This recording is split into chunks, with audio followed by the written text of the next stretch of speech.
नमस्कार। इस वक्त के बुलेटिन के साथ मैं हूं आशीष प्रमोद गोस्वामी। तो दिल्ली पुलिस ने जिस संदिग्ध को गिरफ्तार किया है उसका सीधा कनेक्शन उत्तर प्रदेश से है। लिहाजा दिल्ली पुलिस यूपी एटीएस और एसटीएफ की टीम यूसुफ को लेकर बलरामपुर पहुंच जाती है और यह उसकी निशानदेही पर 3 और संदिग्धों को एटीएस ने उठा लिया है।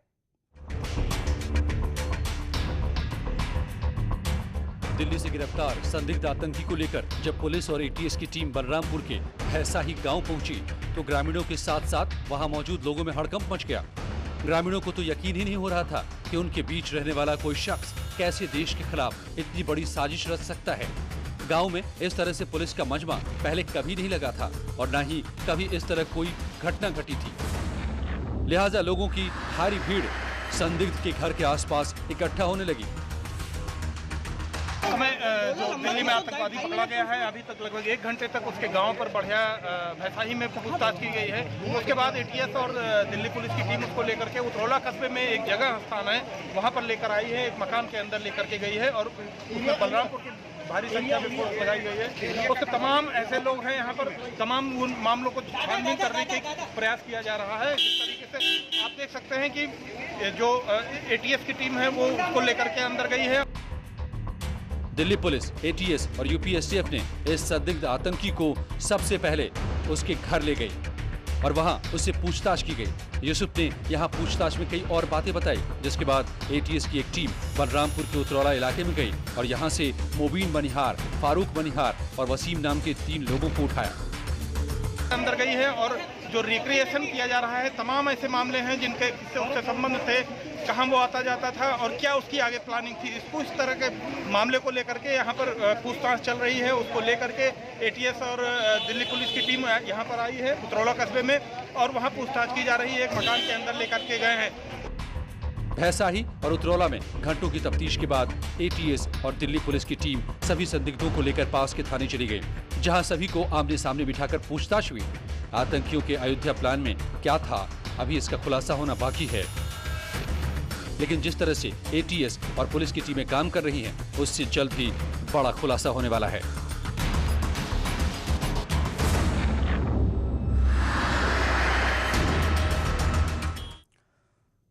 तो दिल्ली में 1993 जैसी साजिश को स्पेशल सेल ने नाकाम कर दिया।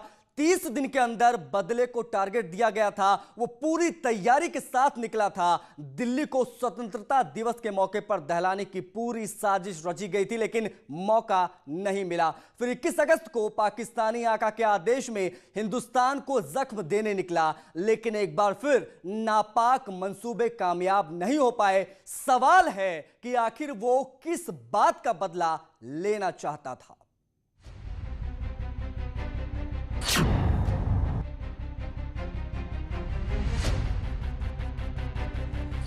दिल्ली में बड़ी आतंकी साजिश नाकाम।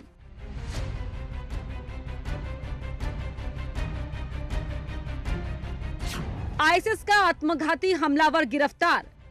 यूपी एटीएस की टीम यहां पे पहुंची थी और यहां पर जिस तरह से दिल्ली पुलिस की स्पेशल सेल ने ऑपरेशन किया, उसके बाद यहां पर टीम आने के बाद यहां पर आगे की तफ्तीश के लिए आई है और किस तरह वो राजधानी दिल्ली पहुंचा, राजधानी दिल्ली में पहुंच करके किस तरह की वारदात को अंजाम देना चाहता था, इन तमाम मामलों पर पूछताछ की जा रही है।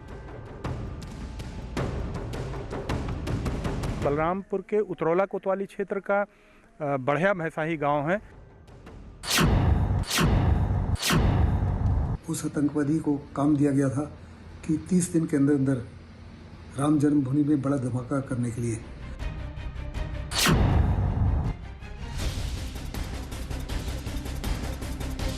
क्या 1993 दोहराने की तैयारी थी?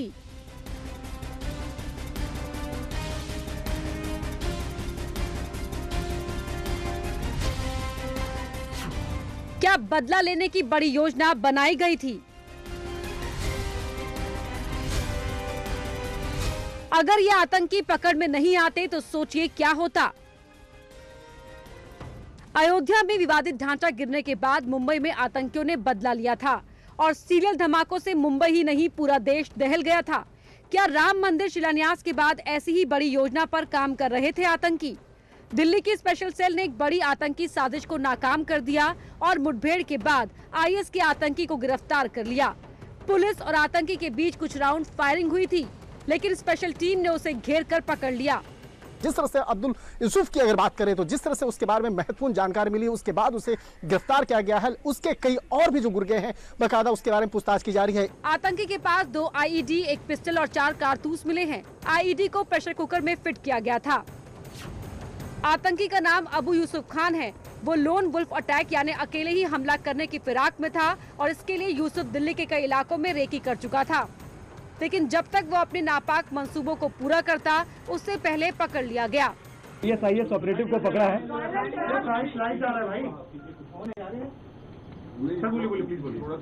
इस टीम ने कल रात एक आईएस ऑपरेटिव को पकड़ा है एक ब्रीफ एक्सचेंज ऑफ फायर के पास से। ये brief exchange of fire Daulatkuan ridge road जो है उस पर हुआ था, लेट नाइट में हुआ है। पकड़े गए आदमी का नाम मोहम्मद मुस्तकीम खान उर्फ यूसुफ उर्फ अब्दुल उर्फ अबू यूसुफ, कई और भी इसके अलियास हैं। शुरुआती पूछताछ के बाद आतंकी को कोर्ट में पेश किया गया और कोर्ट ने उसे 8 दिन की पुलिस रिमांड पर दे दिया। ये स्पेशल सेल का दफ्तर है। जिस तरह से अब्दुल यूसुफ की गिरफ्तारी हुई है और उसके बाद इस मामले में जो जानकारी मिली कि वो बलरामपुर का रहने वाला है, तो उसके बाद तत्काल मौके पर जो एटीएस की टीम यहाँ पर पहुँच करके तमाम जानकारियों को जुटाने के लिए यहाँ पे पहुंची। लेकिन जिस तरह से जानकारी मिली थी कि वो अब्दुल यूसुफ जो है वो मूल रूप से उत्तराखंड का रहने वाला है, तो किस तरह से उसके आतंकी गठजोड़ हैं, किस तरह से उसके स्लीपर सेल हैं, इन तमाम मामलों पर विस्तार से तफ्तीश किया जा रहा है। और यूसुफ खान एक खास मकसद के लिए निकला था। वो बदला लेने की फिराक में था। राम मंदिर के शिलान्यास के बाद से 30 दिन के अंदर धमाका करने का टारगेट मिला था। अकेले अपने दम पर इस वारदात को अंजाम देना चाहता था, जिससे इंटरनेशनल मीडिया अटेंशन मिले, मैक्सिमम पे ऑफ मिले और उसकी वजह से हिंदुस्तान में हिंदू मुस्लिम राइट्स भी हो सके, कम्युनल वायलेंस बढ़े। जब Abu Huzaifa Pakistani last year drone strike में मारा गया अफगानिस्तान में, खुरासान में, तो उसके बाद जो नया अमीर था उसने इसको इंस्ट्रक्शन दिया कि आपको यहाँ आने की ज़रूरत नहीं है, आप वहीं पर लोन वुल्फ कैरी आउट करो जैसे आईएसआईएस के दूसरे ऑपरेटिव यूरोप या दूसरे पार्ट ऑफ वर्ल्ड्स में करते हैं। उस स्कीम के तहत ये दिल्ली आया था। इसके बाद से 2 ID based pressure cooker bounce, एक 30 का सोफिस्टिकेटेड पिस्टल, 3 कार्टेज, 4 कार्टेजेस और एक मोटरसाइकिल मिली। यानी पूरी तरह से हिंदुस्तान को जलाने की बड़ी साजिश रची गई थी और इसको अंजाम देने के लिए आतंकी यूसुफ खान ने अपने गांव में आईडी का ट्रायल किया था। गांव के कब्रिस्तान में आईडी का टेस्ट भी किया था। पूरी तरह से आत्मघाती हमले की तैयारी की हुई थी। मैंने जैसे कहा कि ये पिछले 4-5 साल से आईएसआईएस के हैंडलर्स के टच में था और exactly through social media platform touch में आया था। ये बाहर भी रहा है, इंडिया से बाहर भी इसने काम किया है। कहाँ पे सर? ये पर वो काम इसने काफी पहले किया है, मतलब 2010 से पहले। ये सऊदी अरब में भी रहा है थोड़े टाइम के लिए, दुबई भी रहा है। नहीं, ये काम करने के गया था, लेकिन बाद में आने के बाद में इसके डिटेल से ऐसा कुछ नहीं पता चला कि एक बार वापस आ गया तो उसके बाद ये कहीं ट्रेनिंग पे गया हो। बट अभी काफी चीजें वेरिफिकेशन के रूम में है, हम लोग वेरीफाई कर रहे हैं।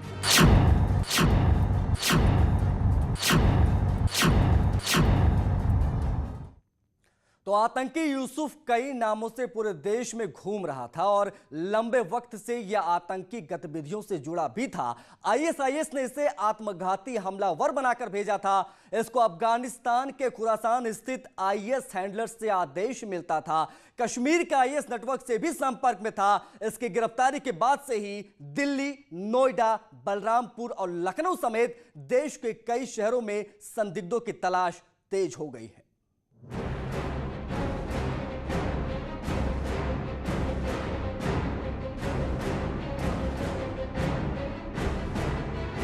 जैसे ही आतंकी यूसुफ की गिरफ्तारी की जानकारी यूपी पुलिस को हुई, नोएडा में अलर्ट जारी हो गया।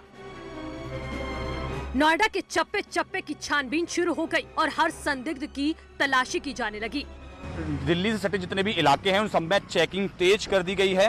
दिल्ली एनसीआर में पूरा अलर्ट मोड पर रखा गया है। नोएडा की अगर बात करें तो यहाँ जितने भी एंट्री पॉइंट हैं दिल्ली को लेकर, वहाँ सघन चेकिंग की जा रही है। जिस तरह से आप लगातार देख रहे हैं कि एक एक गाड़ी को रोक कर लगातार चेकिंग की जा रही है, उसकी डिग्गी, ड्राइवर से पूछताछ की जा रही है, उसके बाद ही गाड़ी को आगे जाने की अनुमति दी जा रही है, क्योंकि उस आतंकवादी के पास से आईईडी बम भी मिला था, जिसके चलते ये पूरा मामला बहुत गंभीर हो गया है। इसका स्पेशल सेल द्वारा एक आईएसआईएस एजेंट को आईईडीज़ का साथ गिरफ्तार किया गया है।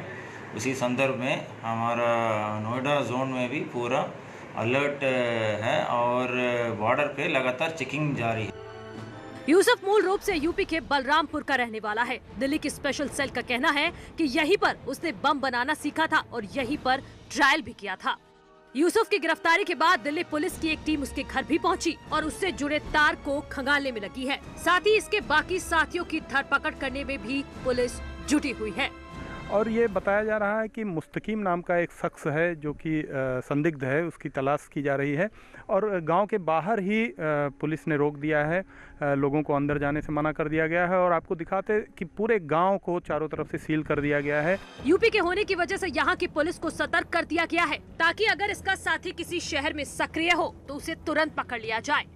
इस व्यक्ति के अन्य साथियों के भी सक्रिय होने के इनकार नहीं किया जा सकता है।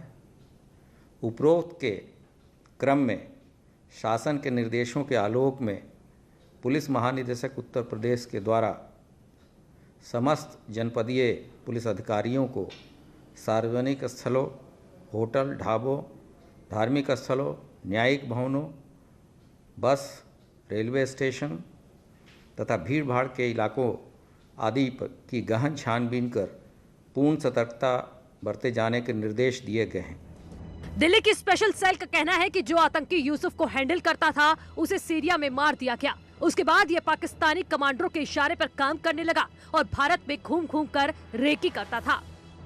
पहले इसको हैंडल यूसुफ अल हिंदी करता था जो पीछे सीरिया में मारा गया। उसके बाद अबू हुजैफा पाकिस्तानी, ये भी एक इम्पोर्टेंट कमांडर था ISKP का, IS खुरासान प्रोविंस का, ये इसको हैंडल कर रहा था। इनफैक्ट अबू हुजैफा पाकिस्तानी ने इसको प्रॉमिस किया था कि वो उसको खुरासान बुलवाएगा और इसने अपनी वाइफ के और 4 छोटे बच्चों के पासपोर्ट भी बनवा लिए थे। उससे कांटेक्ट में रहते रहते उसने आई वगैरह जैसा बता रहा है बनाना सीख लिए थे। एक के बाद एक इसके पाकिस्तानी कमांडर मारे जाते रहे और ये अपना लीडर बदलता रहा और उनके इशारे पर पूरे भारत में अपना नेटवर्क बनाता रहा। नाम बदलकर ठिकाना भी बदलता था। इसी वजह से इस तक पहुंचना पुलिस के लिए आसान नहीं था। जब Abu Huzaifa Pakistani last year drone strike में मारा गया अफगानिस्तान में, खुरासान में, तो उसके बाद जो नया अमीर था उसने इसको इंस्ट्रक्शन दिया कि आपको यहाँ आने की जरूरत नहीं है, आप वहीं पर लोन वुल्फ कैरी आउट करो जैसे ISIS के दूसरे ऑपरेटिव यूरोप या दूसरे पार्ट ऑफ वर्ल्ड में करते हैं। उस स्कीम के तहत ये दिल्ली आया था। इसके बाद से 2 ID based pressure cooker bombs, एक 30 का सोफिस्टिकेटेड पिस्टल, 3 कार्टेज, 4 कार्टेजेस और एक मोटरसाइकिल मिली। यूसुफ ने पूछताछ में बताया कि अगर वो अपने मकसद में कामयाब हो जाता तो आत्मघाती हमले की तैयारी करता और उसके लिए बेल्ट भी बनाया हुआ था। यूपी ATS और दिल्ली की स्पेशल टीम अब इस बात का पता लगाने में जुटी है कि आखिर ये कहां-कहां धमाका करने वाला था और इसके साथ कौन-कौन लोग शामिल थे। यूपी से उत्तराखंड और दिल्ली से लेकर दक्षिण भारत में कहां-कहां इसके लोग मौजूद हैं। मैंने जैसे कहा कि ये पिछले 4-5 साल से ISIS के हैंडलर्स के टच में था और exactly through social media platform touch में आया था। ये बाहर भी रहा है, इंडिया से बाहर भी इसने काम किया है। कहाँ पे सर? ये पर वो काम इसने काफी पहले किया है, मतलब 2010 से पहले। ये सऊदी अरब में भी रहा है, थोड़े टाइम के लिए दुबई भी रहा है। नहीं, ये काम करने के गया था, लेकिन बाद में आने के बाद में इसके डिटेल से ऐसा कुछ नहीं पता चला कि एक बार वापस आ गया तो उसके बाद ये कहीं ट्रेनिंग पे गया हो। बट अभी काफी चीजें वेरिफिकेशन के रूम में है, लोग वेरीफाई कर रहे हैं। 9 जनवरी को दिल्ली में ही IS के 3 आतंकियों को मुठभेड़ के बाद गिरफ्तार किया गया था। तीनों गणतंत्र दिवस पर हमले की फिराक में थे। तीनों आतंकी तमिलनाडु से फरार हुए थे। इनके 3 साथी नेपाल भाग गए थे। 2 आतंकियों के पास से हथियार भी बरामद किए गए थे। IS से कनेक्शन के आरोप में बेंगलुरु में डॉक्टर पकड़ा गया था। अब यूसुफ खान की गिरफ्तारी के बाद यूपी की पुलिस अलर्ट पर है। बताया जा रहा है कि कश्मीर में धारा 370 हटने के बाद CAA NRC के खिलाफ प्रदर्शन, राम मंदिर फैसले और राम मंदिर भूमि पूजन के साथ ही ISIS ने दे दिए थे बड़े धमाके के आदेश, लेकिन पुलिस की तैयारी के सामने सब धरा रह गया। कैमरामैन सरजीत के साथ ऋषभ त्रिपाठी, न्यूज़ 18। इस बीच एक बड़ी खबर आगरा से आ रही। आगरा में कांग्रेस पार्टी में भ्रष्टाचार का आरोप लगा है। रुपयों के लेन देन का एक वीडियो वायरल हो रहा है। कांग्रेस जिला अध्यक्ष मनोज दीक्षित का ये वीडियो वायरल हुआ है। टोरेंट बिजली कर्मचारी से 5 लाख रुपए मांगने का इन पर आरोप लगा है। हर महीने 3 लाख रुपए मांगने का भी आरोप है। टोरेंट कंपनी के खिलाफ प्रदर्शन न करने के एवज में ये पैसे मांग रही है मनोज दीक्षित। इनका नाम आगरा के जिला अध्यक्ष कांग्रेस पार्टी की। अध्यक्ष जी, आप एक काम कीजिए, होर्डिंग भी लगवा लीजिए। एंड में बैठ के तो वही काम होने जो आप मन बना के बैठे हो। आपको भी नेतागिरी करनी है, कंपनी को भी अपनी टोरेंट कंपनी चलानी है, पर जनता कभी एक साथ नहीं आ पाएगी। जनता अगर एक साथ आ गई होती तो आज टोरेंट होती ही नहीं। हम भी शहर से ही, हम बाहर से नहीं। हम नहीं चाहते कि टोरेंट यहाँ रहे, मगर हम लोगों की मजबूरियाँ हैं। सबको अपना अपना पेट पालना है। आपको पॉलिटिक्स करनी है। आप कैसे करेंगे अगर आपकी व्यवस्थाएं नहीं होंगी तो? आप हमें अपना बता दीजिए, हम आपकी बात को रखेंगे। उसमें जो संशोधन होगा हम शाहिद भाई को बता देंगे। उसके बाद जो लास्ट मीटिंग होगी आमने सामने होगी, आपका हो जाएगा। मगर इसमें समस्या ये आएगी कि प्रदेश अध्यक्ष कैसे मैनेज होंगे। हमसे चलेंगे वो जो भी कुछ देखो आगरा के सुनो अध्यक्ष, मैं आपको बात बताना चाह रहा हूँ। प्रदेश से कोई कारण देखिए मेरी बात सुनिए सचिव जी।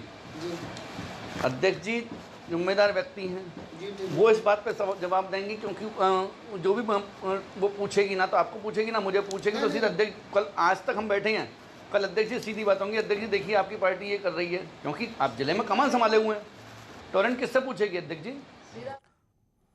पंकज मलिक, प्रदेश उपाध्यक्ष कांग्रेस, इस वक्त हमारे साथ फोन लाइन पर जुड़ गए। पंकज जी, क्या हो रहा है कांग्रेस में? ये इस तरह का मामला एक संज्ञान में आया है जिसके हेलो जी सुन पा रहे हैं, बोलिए सर।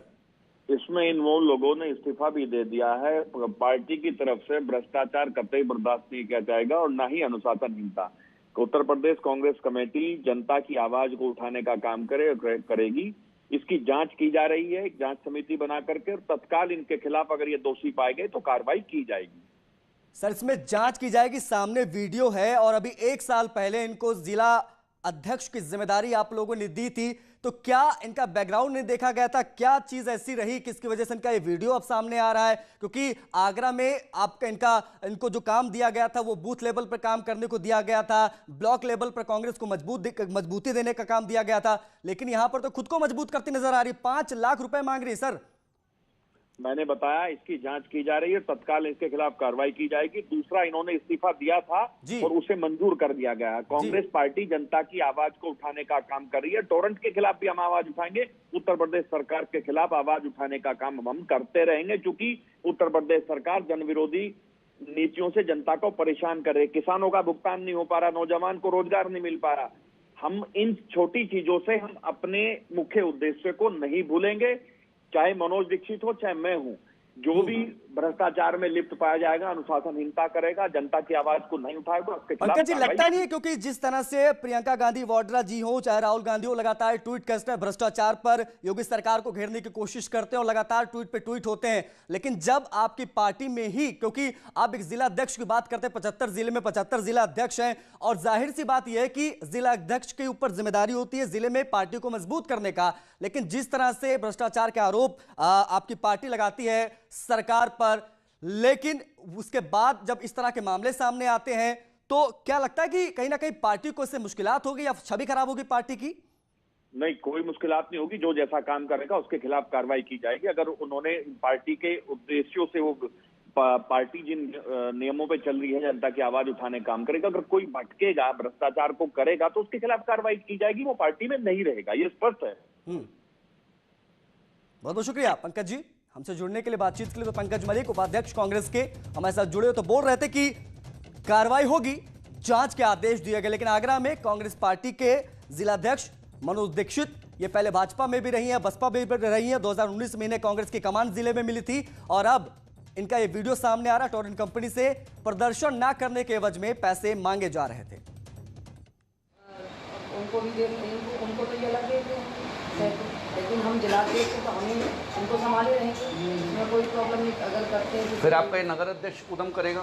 नहीं करेगा, इसलिए करेंगे। प्रोग्राम तो हमारे पास आता है, हम प्रदेश अध्यक्ष से बात करेंगे ना। मतलब नगर अध्यक्ष भी उदम नहीं करेगा? आपका कहना ये है कि 5 लाख पहले हम आपको दिलवा दें? बिल्कुल, 5 आपको मिल जाए और 3 लाख का क्या नाम है, 3 लाख की बोल रहे हैं 3 लाख मंथली।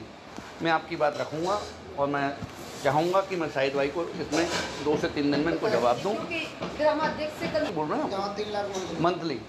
मैं आपकी बात रखूँगा और मैं चाहूँगा कि मैं शाहिद भाई को इसमें 2 से 3 दिन में इनको जवाब दूँ। फिर हम अध्यक्ष से कंसल्ट करेंगे ना।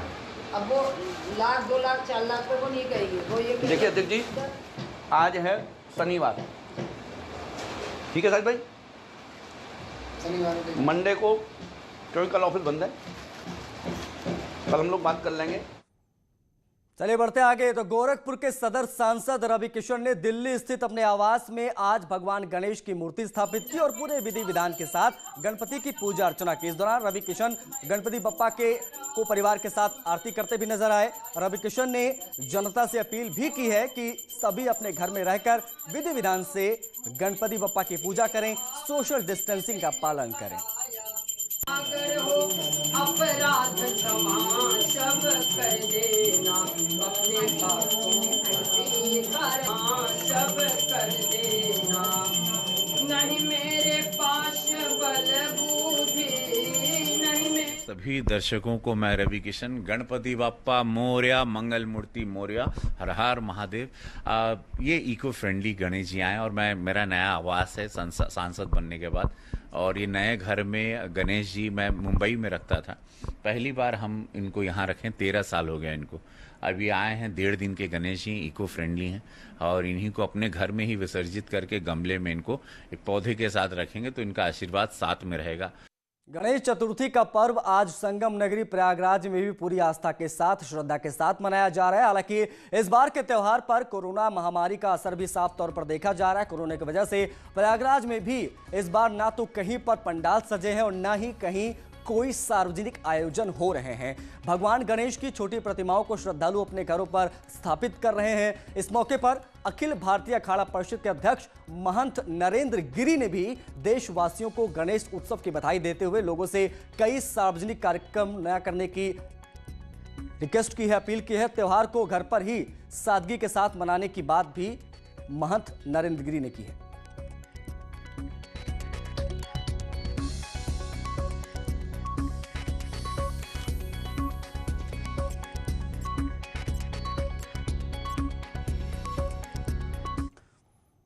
अब बात लखनऊ की करते हैं तो मौलाना कल्बे जवाद लखनऊ में आज धरने पर बैठ गए। कल्बे जवाद मुहर्रम पर पाबंदी लगाए जाने को लेकर नाराज हैं।